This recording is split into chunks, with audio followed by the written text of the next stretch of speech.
This is TWiT. You know what I'd like to do right now? What would you like to do, friend? I'd like to have a little drink. Well, is and it I'm in whiskey one of time? my very favorite places, right? Because I'm back in Alkmaar with my buddy Remy. And Remy, if you recall, because I've been here a number of times before, he has a favorite whiskey shop here in Alkmaar. And so the gentleman that used to run it wanted to retire. And so Remy bought it from him. Nice. And has done very well, more than doubled sales over the years. He's never been in retail before, but it's been a thing he's been doing with his son, and they've been having a lot of fun with it. Built a great website. Have been really collecting on it. The whole point he's had with the whiskey shop here in Alkmaar is if you can buy it at a regular whiskey store or a regular liquor store, we don't have that.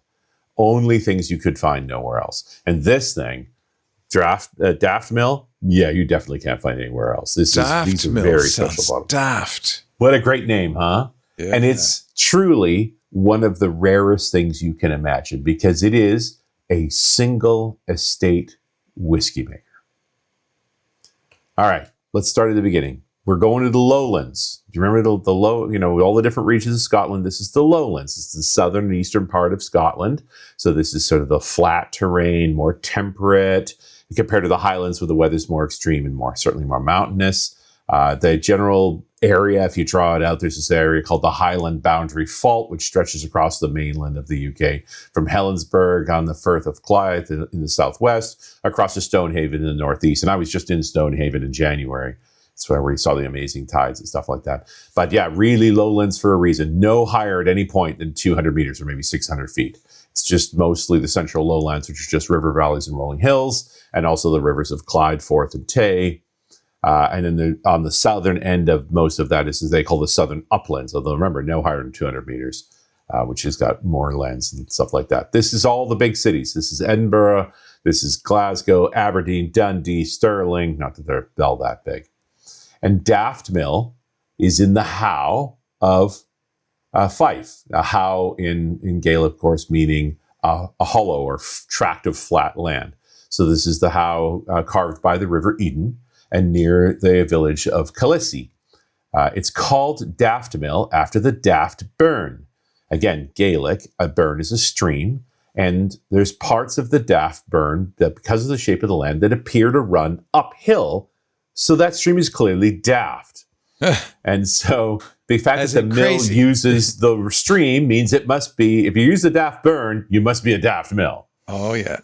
So that's where it comes from. And up above that area there is the Lamont Hills, which is where all the royalty and so forth. And this has been productive land for literally millennia. Archaeologists have pulled out Neolithic sites, Bronze Age sites, all the way through.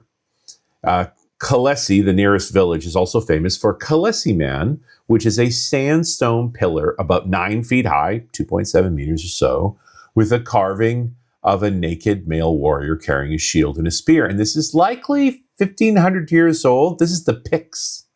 And this is at the time that the Romans were trying to control Scotland and failing against the Picts. And so this was a kind of an artifact that was built at that time to terrorize the Romans. Now, the particular chunk of land we're talking about in the Howe of Fife has got lots of land records. The earliest ones show the Kinloch family had controlling the charter to the mill and the lands that were already there from the reign of Alexander III. So that's 1245 to 1285. Then there's records of it passing to the Sandilands and then to the Walkers. So in 1701, the Walker family, so we fast forwarded here 500 years or so, established the Daft Mill and Pitlairn. And also on the property is this stone water tower. It was built somewhere in the 1800s. Nobody's exactly sure when. It has a Dutch look, so they presume it was built by the Dutch engineer that was working in the area during the development of the railway, which the Walkers were investors in. And famously, further to the north here is the Tay Rail Bridge, which had a collapse in the 1800s. This one, a great story, but a little off the beat for this particular one. The current family that controls it is the Cuthberts. So grandfather Cuthbert actually was a sharecropper for the Walkers. But in 1984, the sons, Ian and Francis, were able to buy the property. And so they are the fourth owner in 700 years or so. And it is about a 1,000-acre working farm So they rotate crops of barley, potatoes, carrots, and broccoli, but they also work beef cattle as well. So synergistic farming, very normal. And it's important to remember that these guys are primarily farmers. And so they do have barley as one of the rotational crops, and they sell most of that barley to whiskey makers, mainly Edrington. So that's Macallan and Highland Park. And as is noted in one of the pieces I was reading at the time, back in 2005, they were selling barley at about 70 pounds per ton. And so there was this idea that, we could make that barley more valuable by making it into whiskey. And so to make more money on barley, they applied for a license to be able to build their own spirit production facility, a distillery out of some old vintage buildings in the area. It took them a couple of years to get that license, but they got their first spirit make in 2005. So of all the barley they produce, they only keep 100 tons for themselves, which they send to Chris Maltings and Alloa to do the malting, which means they get back about 80 tons of malt. And they use that over the course of the year because they don't make whiskey all year round. They're farmers. But there's a couple of periods after the barley harvest. So after they do 2 harvests of barley a year, a winter harvest and a spring harvest or a summer harvest. And so from November to February, they make some whiskey. And from June and July, they make some whiskey. Otherwise, they're just farming all the time, which is much more the way that barley-based whiskeys were made 200 years ago, in the 1800s. 2 harvests a year. In between, you make whiskey to do that. Francis Cuthbert is the whiskey maker of the brothers. The Ian is quite a bit shyer, and he's very quotable. And I will quote him here when he says, when it comes to distilling, there are 3 of us doing it. Me, myself, and I. Who taught me? I think it's just genetic. All Scotsmen have it in them to make whiskey. So his approach, this is a very small facility, remember he's got 80 tons of grist. He loads a ton at a time into the mash tun with a copper top on top. They take water off the well that comes through that water tower to make a very clear wort. It's part of their design. They use a pair of 7,500 liter stainless steel washbacks. That's tiny. They do a 72 to 100 hour ferment using dried yeast. No cream yeast here for those who are squeamish. And then off to a 3,000 liter wash still and a 2,700 liter spirit still. Those are stills from Forsyth. Virtually everything else in this whole facility was made locally, but the stills do come from Forsyth. Speyside. Rothes. Nice. Yeah. The spent grain is then given to the cattle as high calorie feed. Even the spillings and so forth are not bad fertilizer. They also use that on the ground as well. So nothing is wasted. Everything was made from the farm. Everything goes back into the place farm. must smell like whiskey, though. Well, for a few times a year, every year. But tell me the downside. New make comes in at about 75%. Of course, they fill at 63.5 because they're filling bourbon casks, and they get their bourbon casks from Heaven Hill. They also have some sherry casks, and they have all their Dunnish storage on site. So as I mentioned, they started in 2005. They did not make their first bottle until 2018 because they're not in the business of trying to make money off the whiskey per se. When Cuthbert was asked about that, he said, "Why did I wait so long? Because I didn't think it was ready." And so, they kept laying up barrels twice a year. And it was only when they got to over 12 that he finally decided to do a bottling. His first bottling in 2018 was only 250 bottles at cask strength. And you had to enter a lottery for the opportunity to buy one at 200 pounds a piece. And it disappeared very quickly. So they do all their bottling through an external bottler, Berry Brothers and Rudd. And so that's what this is. This is bottled by Berry Brothers. And this is their 2012 edition. So this was distilled in 2012, bottled in 2026. And I think it's already gone. Although in this case, there was 3,475 bottles. So the production is a little bit bigger.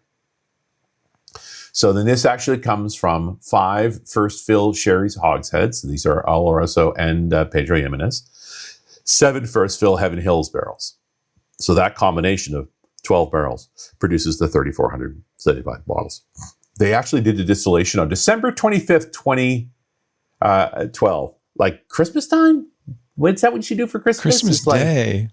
Christmas Day, I distilled whiskey. And then, 13 years later, I put it into a bottle at 46% and sold it for €100. Very reasonable. It's about $115 US. And I've already had a couple of tastes of this as a toast to Soma. The color on it is spectacular. But that's, of course, a sherry casking, so you'd expect nothing less. I defy you to think this is a lowland. It could be a spey. It's big and rich and sweet and clear. It's just perfect.